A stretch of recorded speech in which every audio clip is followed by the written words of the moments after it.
They say you should always trust your gut. And I'd heard that saying enough times to know it usually held some truth.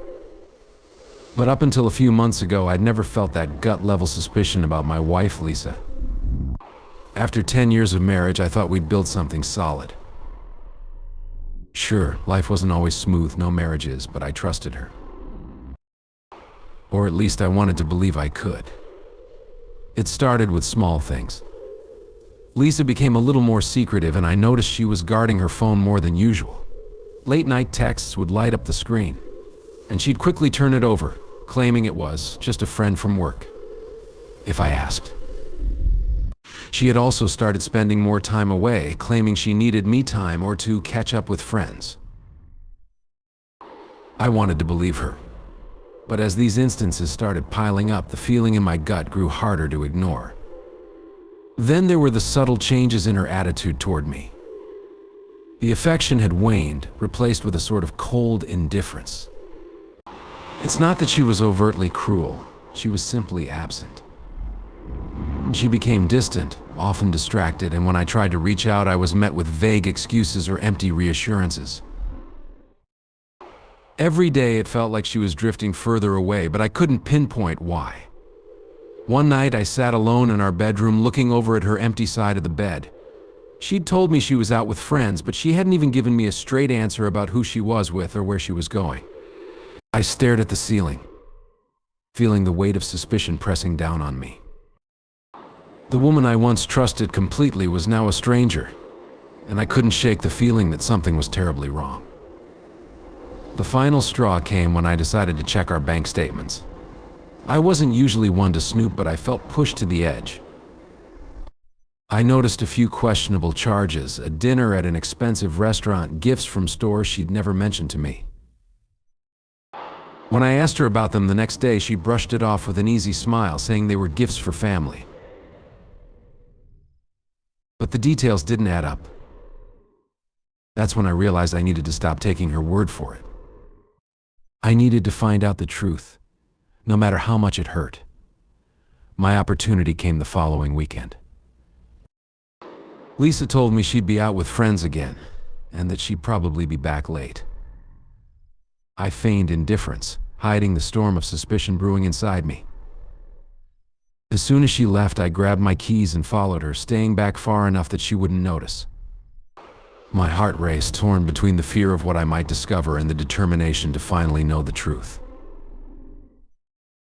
She drove across town to a trendy bar we'd been to a couple of times as a couple.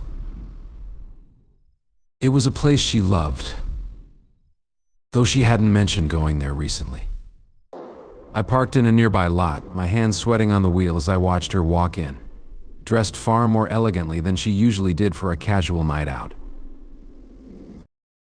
I waited, my eyes glued to the entrance, my mind running wild with questions. Who was she meeting? What was she hiding? I had nearly convinced myself that maybe I was overreacting. Maybe she really was just out with friends, when a man stepped through the door and headed straight for her. He was tall, well-dressed, and much too familiar with her. They exchanged a warm embrace, his hand lingering on her back as they leaned in close, laughing and chatting as if they hadn't a care in the world. I felt the blood drain from my face. That single moment confirmed everything I'd feared but tried to deny. Lisa wasn't just out with friends, she was with him, some stranger she hadn't told me about, who seemed far too comfortable by her side. The way she looked at him, laughed with him, that was the way she used to look at me. And now she was sharing that part of herself with someone else, oblivious to the pain she was causing.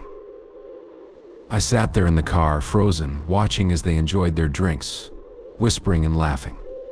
It was clear this wasn't their first time together. They looked at ease, completely immersed in each other. The betrayal hit me like a punch to the gut. All the little signs, all the excuses, it all made sense now. But rather than storm in and confront her, I held back. I took a deep breath, letting the anger settle into something colder, something that would last. I knew that confronting her then and there would be pointless. She would lie. make excuses, maybe even try to turn it back on me. No, I needed to play this smart. I needed to make sure that when the truth came out, it would be in a way that left her no room to run. As I drove back home that night, I began to formulate a plan. Lisa's birthday was coming up soon, and she'd been talking about throwing a big party with friends and family. She wanted to celebrate in style, make it a night to remember. Well, I decided right then that I'd give her exactly what she wanted. A night to remember, though not in the way she'd imagined. I would gather the evidence, piece by piece, building an airtight case. And when the time was right, I'd make sure her secret was revealed in front of everyone she held dear. I'd let her bask in the glow of her big celebration, right before I tore down the facade she'd so carefully constructed. This wouldn't just be a confrontation, it would be a reckoning. And I was going to make sure she felt the weight of her betrayal in a way she would never forget. That night haunted me. Seeing Lisa with that man. Watching her laugh and flirt as if she didn't have a husband waiting for her at home tore a hole in my chest. But amid the heartbreak, a sense of purpose began to take root. I wasn't going to let this betrayal go quietly. I was going to make her pay, make her feel the weight of her choices. And I would do it in a way she'd never see coming. Over the next few days, I put my plan into action, beginning by gathering as much evidence as I could. I wasn't going to walk into this blindly, and I certainly wasn't going to give her any chance to explain it away. I needed irrefutable proof, not just of her infidelity, but of the time, energy, and resources she'd invested into hiding it. The first step was to dig through her phone and messages. I'd noticed she'd become secretive about her phone, often keeping it on silent and face down when we were together. So when she left it charging in the kitchen one morning while she was getting ready, I seized the opportunity. I picked up her phone, my hands shaking with a mix of anger and determination. I knew the password, though I doubted she realized I'd ever need it. I scrolled through her messages, dreading what I might find, but what I saw only confirmed my worst suspicions. Her messages with the man, whose name I now knew as Brad, were explicit, filled with plans, secrets, and confessions of love. She was pouring her heart out to this stranger, telling him things she hadn't told me in years. Every text felt like a dagger, and I forced myself to read through them all, each one solidifying my resolve to confront her in the most public way possible. Next, I turned to our bank accounts. I'd noticed some unusual charges over the past few months, mostly dinners at fancy restaurants, hotel bookings, and gifts that certainly weren't for me. I went through the statements carefully, noting every charge, every time she'd spent money on her affair while lying to my face about needing a girl's night or some time to herself. As I compiled the evidence, a sense of grim satisfaction settled over me. The more I found, the stronger my case became. I wouldn't just be confronting her with vague suspicions, I'd be walking into her birthday party with every damning detail. I'd serve her divorce papers in front of all our friends and family, exposing her for the liar she was. If she wanted a grand celebration, who would give her one to remember? The day before the party, I met with my lawyer to finalize the divorce papers. She was eager to move forward, but I explained my plan. She raised an eyebrow, but didn't object, understanding the need for closure on my terms. She assured me that everything would be ready for the following evening, including a process server who would make sure the divorce papers were delivered in the most official and dramatic way possible. With everything in place, I felt an odd sense of calm. The heartache was still there, but it had been tempered by purpose. I wasn't just a betrayed husband, I was a man with a plan, and I was going to reclaim my dignity in front of everyone who mattered. Lisa would finally understand the consequences of her betrayal, and there would be no hiding from it. The night before the party, I went over every detail once more, making sure nothing was left to chance.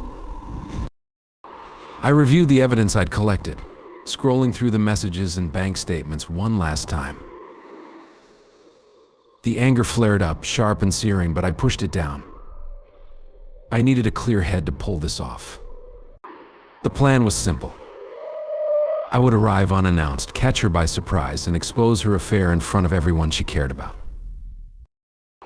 I knew she'd try to manipulate her way out of it, to put on a show, but this time she wouldn't have the upper hand. I had everything lined up. And the moment she saw the evidence, she'd know her facade was over. The next morning, Lisa was practically glowing, humming to herself as she prepared for the party. She kissed me on the cheek before heading out for some last-minute errands, unaware that I'd be the one giving her the ultimate surprise. She assumed I was going along with her. Plans oblivious to the storm brewing beneath the surface. Watching her leave, I felt a mix of anticipation and resolve. I was ready, and by the time the night was over, Lisa would know exactly how it felt to have her world shattered. That evening, as I dressed for the party, I took one last look in the mirror. The man staring back at me wasn't broken. He wasn't broken. He wasn't a victim. He was someone who'd been pushed to his limits, and who was about to take back control. I slipped the divorce papers into my jacket pocket and walked out the door, knowing that tonight would mark the beginning of a new chapter, one free from betrayal and deceit. The scene was set, and as I drove to the venue, my heart pounded with a mix of anticipation and adrenaline. Lisa thought she was going to be the star of the night, celebrated and adored by everyone she knew. But she was in for a rude awakening. This would be her birthday party, yes, but it would be my moment of reckoning. I was about to turn her celebration into chaos, and I had never felt more ready for anything in my life. The night of Lisa's birthday party arrived. I drove to the venue, every nerve in my body taut with anticipation. In my jacket pocket were the divorce papers, signed and sealed, waiting to be served. I could picture the scene playing out in my mind, Lisa basking in the attention of friends and family, reveling in her moment of celebration, only to have it all come crashing down around her. I arrived at the upscale restaurant she'd rented out for the party. Lisa had spared no expense, going all out to create the perfect evening. She'd invited everyone from her family to her close friends, all dressed to the nines, laughing and sipping their cocktails in the softly lit dining area. From the outside, it looked like any other elegant gathering. But tonight it would turn into something very different. I lingered by the entrance, unnoticed, watching as Lisa mingled with her guests. She was the picture of charm and confidence, laughing brightly and soaking up compliments as she moved from one conversation to the next. But to me, every smile was a lie, every laugh a reminder of her betrayal. My hand clenched around the envelope in my pocket. It was almost time. I walked in quietly, my entrance unnoticed at first. I blended into the crowd, making my way toward the center of the room, where Lisa was holding court. When she finally noticed me, her smile faltered slightly. I could see a flicker of confusion in her eyes, but she quickly masked it, her expression shifting back to the carefree demeanor she wore so easily. "Oh," she said with forced enthusiasm, loud enough for the crowd to hear. "You made it. I didn't think you'd be able to come." I gave her a polite smile, playing along for just a moment. "I wouldn't miss it for the world, Lisa." Her eyes narrowed slightly, sensing something off in my tone. But before she could respond, I turned to the guests, raising my voice just enough to catch their attention. "Everyone," I began, looking around at the faces surrounding us, "thank you for coming tonight to celebrate Lisa's birthday. It's a special occasion, and I wanted to make sure I gave her a gift she'll never forget." The room went silent, the air thick with curiosity as people turned their attention toward us. Lisa looked uneasy now, her eyes darting around as though searching for a way to diffuse the tension. "What are you doing?" she whispered, her smile frozen as she tried to keep up appearances. "Oh, Just giving you the birthday surprise you deserve, I replied, pulling the envelope from my pocket. Her face went pale, and I saw the mask of confidence she'd been wearing all night slip. I held the envelope out in front of her, and the silence grew heavier. Lisa, here's your gift. Consider it a parting gesture from a husband who trusted you, who loved you, and who believed in our marriage until I discovered the truth. She opened her mouth to speak, but I continued, my voice steady and clear. You see, everyone, this isn't just a birthday celebration. Tonight it's a farewell party. Because Lisa here has been seeing another man behind my back for months. I gave her everything I had, and she chose to betray me with someone she thought I'd never find out about. A gasp rippled through the crowd, and Lisa looked around, her face flushed with a mix of anger and panic. She tried to laugh it off, to act like this was some twisted joke. Come on, this is ridiculous. We don't need to do this here. Oh, we do, I interrupted, my voice cold. You wanted to celebrate, didn't you? So let's celebrate your honesty. Why don't you tell everyone here who you've been spending all those late nights with? Her mouth clamped shut, her eyes darting between me and the guests, many of whom were now watching her with shock and suspicion. The whispers started, people exchanging looks, muttering as they pieced together what was. I turned to the crowd. Just so everyone understands, Lisa has been lying to me, hiding her affair while pretending to be the loving wife. And all the while she thought I was clueless. But tonight the truth comes out. I handed the divorce papers to a process server I'd hired specifically for this occasion, who stepped forward with a solemn expression and presented them to Lisa. Lisa, he said formally, you've been served. The color drained from her face as she stared at the papers, unable to hide her shock any longer. The guests stood in stunned silence, processing what they'd just witnessed. Lisa's hands shook as she clutched the envelope, her gaze darting around the room as if looking for an escape. The silence was broken by a friend of hers who stepped forward, his voice dripping with incredulity. Lisa, is this true? She opened her mouth, but no words came out. Her confident, charming facade had crumbled entirely, leaving behind only the raw, exposed truth. Everyone could see the guilt, the desperation, the utter defeat etched on her face. It was a side of her I'd never seen, and I knew then that she was finally feeling the consequences of her actions. One by one, her friends and family began to turn away, whispering among themselves as they made their way toward the exit. The celebration had turned into a scene of chaos and shame, and Lisa was left standing alone in the center, clutching the envelope as if it might somehow save her. I took a deep breath, feeling a sense of closure wash over me. Happy birthday, Lisa, I said quietly, my voice laced with finality. I hope it was everything you wanted.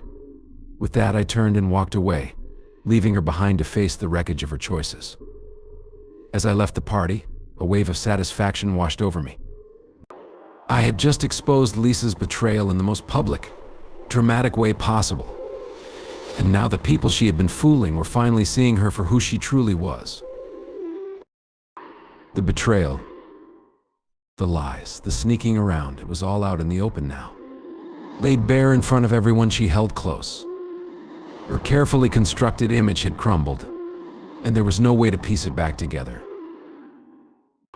I drove home in silence, replaying the events in my mind, feeling a strange sense of peace. I hadn't just confronted her. I'd taken back my dignity, my self-respect.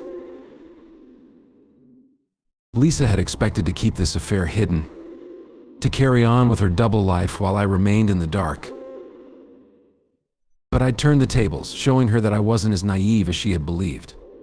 Over the next few days, I began hearing snippets of the fallout. Lisa's friends, the ones who had seen the spectacle, were distancing themselves from her. Word had spread quickly, and in a matter of hours, the whispers had turned into full-blown gossip. Her family had been blindsided, with her parents calling to ask what had happened. Lisa's attempts to explain herself were met with cold silence or quiet disapproval. She was facing the backlash alone with no one to support her. The first message came that night, just hours after the party ended. My phone buzzed with a text from Lisa. "Please, let's talk. I didn't mean for any of this to happen." I stared at the screen, feeling a mix of bitterness and satisfaction. After everything, she still thought she could make excuses. I deleted the message without replying. The next day, more texts flooded in, each one more desperate than the last. "Can we please just talk? I made a mistake, but I didn't want it to end this way. I'm sorry, I didn't realize how much I was hurting you. Just give me one chance to explain. Please, don't ignore me. I'm alone. I need to talk to you." Every message only strengthened my resolve. She was feeling the weight of her choices, the consequences she thought she'd avoid. For so long, she believed she was untouchable, able to carry on with her affair while pretending to be the perfect wife. But now, as she watched everything unravel, she was realizing that actions had consequences, and those consequences were hers to bear alone. The following day, I received a call from a mutual friend who had been at the party. He sounded hesitant, almost apologetic, as he recounted what had happened after I left. "Most of us left pretty quickly after you served her," he said. She tried to explain herself, but no one was really interested in hearing her side. "I think people felt deceived, you know? She wasn't who we thought she was." I nodded, grateful to know I wasn't alone in feeling betrayed. "It's hard to watch someone you trust reveal a side of themselves you never saw coming," I replied, realizing the truth of my own words. "She's tried reaching out to a few of us since then, but I don't think anyone's responding," he continued, his tone careful. "I just thought you should know. People are on your side. I'm sorry for what you had to go through, man." "Thanks," I said quietly, appreciating the support. It meant more than I'd realized to know people understood. By the end of the week, Lisa's frantic attempts to contact me hadn't stopped. She called repeatedly, left voicemails, even tried reaching out through mutual friends. Each time, her messages grew more desperate, more pitiful, as she realized that she was truly alone.